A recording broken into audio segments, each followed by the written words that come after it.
Hi, I'm Nancy Eigelmiller, and I'm the Executive Director of One in Five. And today we are with Arlene Herman, and she is a mindfulness teacher who is going to lead us in an exercise today. Welcome, and we're so glad you're here today. Thank you, Nancy. I'm delighted to be here today.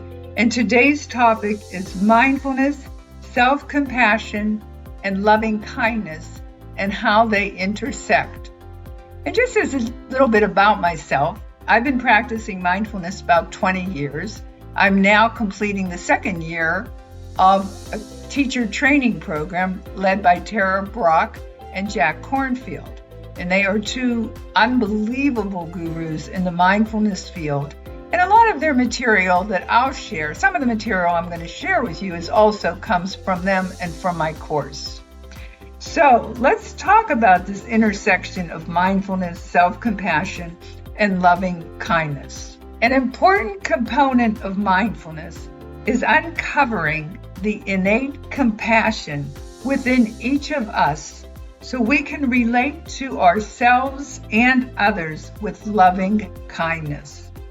Compassion is something we all possess, but it also needs to be cultivated in order for it to become a primary way we interact. And scientists have started to map the biological basis of compassion.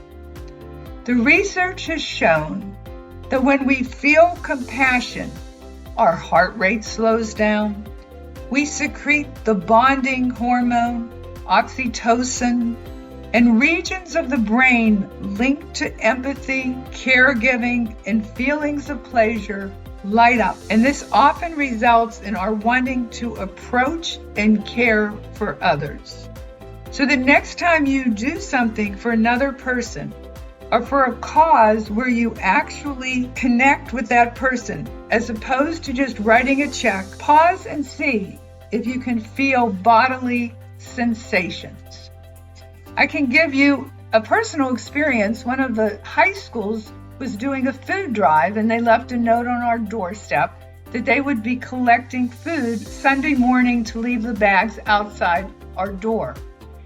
And I just happened to see the high school student when she came to pick up the bag, and unbeknownst, I just felt this sense of warmth and emotion at the fact that these high school kids were doing something so caring and compassionate on a Sunday morning and delivering food to people in need. And so these compassion feelings can come up at any time when you're least expecting it, but we want you to notice it and feel good about it. So what is compassion, and how does it differ from empathy? A dictionary definition of compassion is a sympathetic consciousness of others' distress together with a desire to alleviate it. Empathy, on the other hand, plays a role in compassion, and that's to be able to understand or feel how another person feels. But compassion is a desire to take action to reduce stress of another person. While the word distress might conjure up extreme situations of people in trouble, that's not necessarily the case. I remember a time we had this yoga in the park, and we were having lunch with a regular yoga group. And I got all ready, and then I realized when I got to the parking lot, I had forgotten my mat. I was so focused on what lunch I was going to bring and how I was going to keep it cold so that it wouldn't spoil on a hot summer day. But people noticed my situation, and somebody immediately offered a mat from their car, somebody else a blanket. And so while it wasn't a distressful situation, it was still the compassionate of others who made a big difference. So think of a time when you were shown compassion from others, or something that you did. Another way to cultivate compassion toward others is to become aware of how we communicate. Mindful communication involves listening, speaking, and using nonverbal communication with loving kindness. By pausing to notice the way we respond to others, we can open ourselves up to more positive communication. keep checking in with your body while listening to the other person. It might seem like you're taking some of your attention away from the other person, but it'll keep you aware of your own emotional reactions and thoughts while listening to what is being said. Because what so happens is we listen and we decide what we want to respond before the person is even finished talking. Or we listen and then we start getting upset and we react instead of respond. When Nancy and I did coaching with elementary school teachers, one of their favorite practice was that mindful pause, because they knew when their emotional elevator was going to the 10th floor and they were going to react to a student perhaps or to a colleague instead of respond.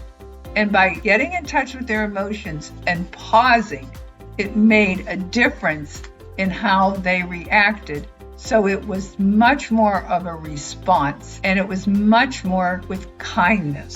So bringing mindfulness to the way we communicate is both profound and has practical applications. And so when you're having a conflict with another person, recognize when that channel of communication has been shut down and train yourself to remain silent instead of blurting out something you'll later regret. And notice when you're overreacting and take that mindful pause. We begin by practicing mindful communication by simply paying attention to how we open up and feel emotionally safe and how we shut down when we're afraid. Just noticing these two patterns of when we open up or when we shut down without judging them starts to cultivate mindfulness in our communications. And it gives us greater control of our communications without being in control. We're not talking about controlling in a negative way. We're talking about controlling how we want to respond with awareness. And we can see that person then in a different light. So whatever comes up in the moment, whether you agree with what's being said or not, invite the thoughts and emotions the person you're with is expressing. And welcome it. Doesn't mean you agree with them or validate. It just means you're being there for them to express themselves. I want to add, this is difficult. And this is even more difficult in the polarization of the times. But you really expand your thinking if you allow yourself to be open to others and their opinion. Now, that doesn't mean that you're going to listen to somebody who's really being negative towards you. No, there's a protection there. But you learn to say, this is really not being helpful, this conversation. Can we start over? Can we both be aware of how emotional we are? Can we put this on pause? So your awareness allows you to create that distance when necessary. And it can be very helpful. Even people who are very, very busy and compassionate can get hijacked. We're going to shift again into our topic of compassion. We talked about the mindfulness, communication, and compassion. And now we're going to bring some other elements of compassion. So as I said, even people who are compassionate can get hijacked. Think of a parent and child. Parents, loving parents, but sometimes the child pushes the button, not sometimes. Sometimes if it's a young child, it's often. Or perhaps it's a teenager. And the parent reacts. And then they're sorry and they say they're sorry. And so you have to think, when you're not giving somebody the attention because you are busy, that's when you're vulnerable to just reacting instead of responding. In a Good Samaritan study, seminarians were given a practice sermon. Half were assigned the story of a Good Samaritan, and the other half a random Bible story. Instructions included going into another building and giving a sermon. On the way, they passed a person in the doorway who's moaning in distress. The big question is, do they stop and help?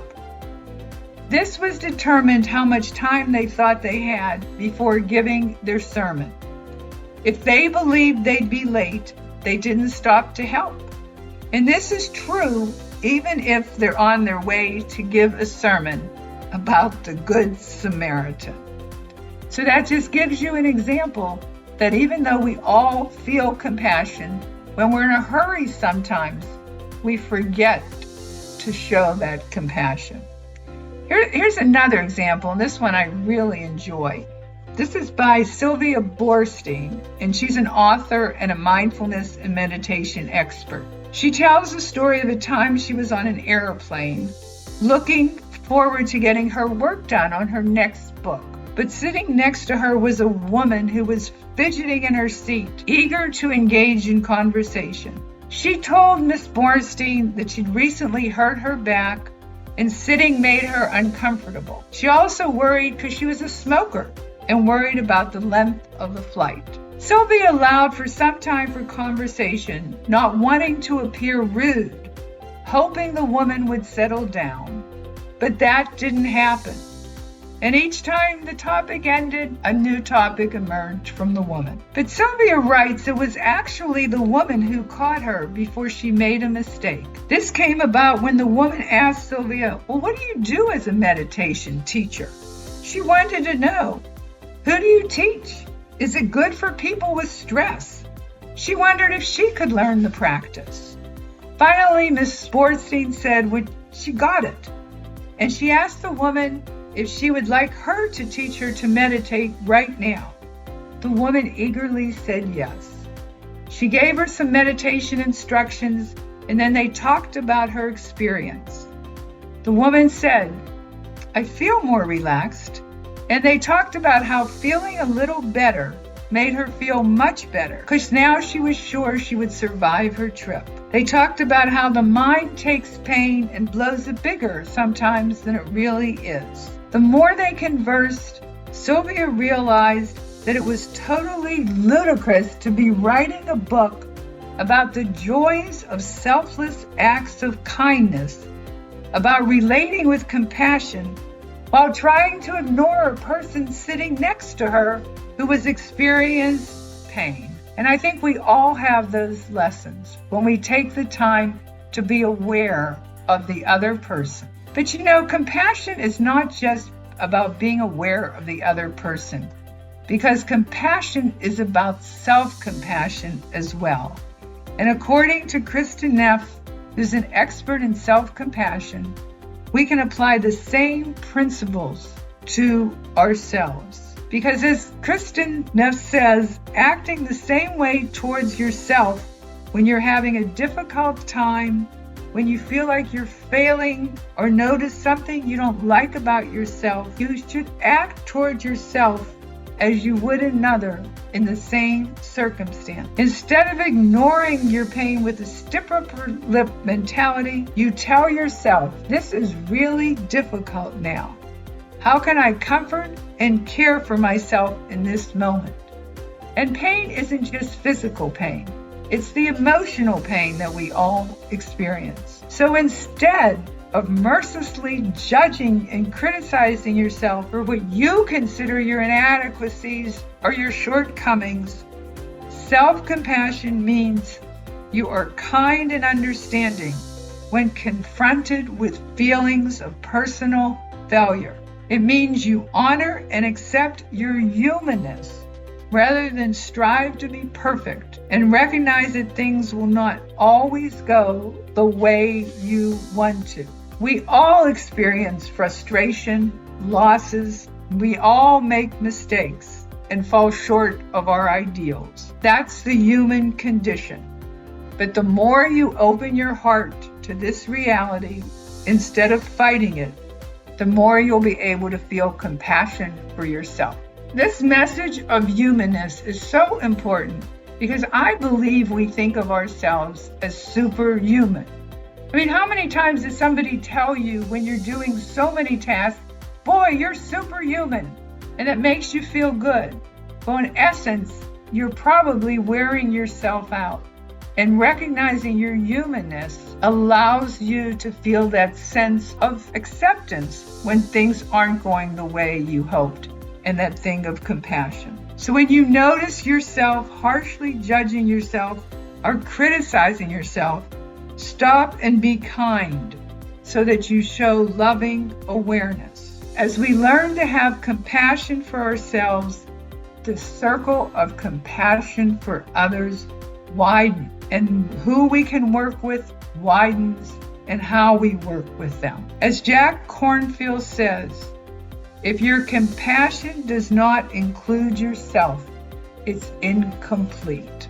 Before this talk ends, I want to share a story from a report in a National Geographic magazine of photos of a polar bear and a husky playing together. The picture illustrates how animals can teach lessons to humans, especially on trusting their instincts and acting on them. According to the story, a dog named Churchill was tied up to a stake in the ice. His owner spotted a starving bear just out of hibernation through the window of his cabin. He watched in horror as the bear approached his dog. Feeling powerless to protect his pet from certain death, he grabbed his camera and snapped pictures of the scene unfolding before his eyes. But to his amazement, what he ended up witnessing was how Churchill the dog saved his own life. As the bear lumbered towards him, Churchill crouched down and wagged his tail. And in spite of the bear's ravenous hunger, the bear responded to the signal and switched from predator to playmate. One of the photos shows Churchill and the bear embraced in an affectionate hug as they tumbled and rolled around the ice. Then the huge polar bear turned and ambled away. Over the next few days, the bear returned to the site several times to play with his new friend. So when we practice loving kindness, compassion, the other person may very well respond with compassion and loving kindness. Thank you for giving me the opportunity to share this important topic. Thank you, Arlene, for that reminder about self-compassion. It's something that we have to really be conscious of on a daily basis, that we're making that a priority, that we're taking care of ourselves. So thank you for being with us today, and thank you for this series on mindfulness. Thank you, Nancy.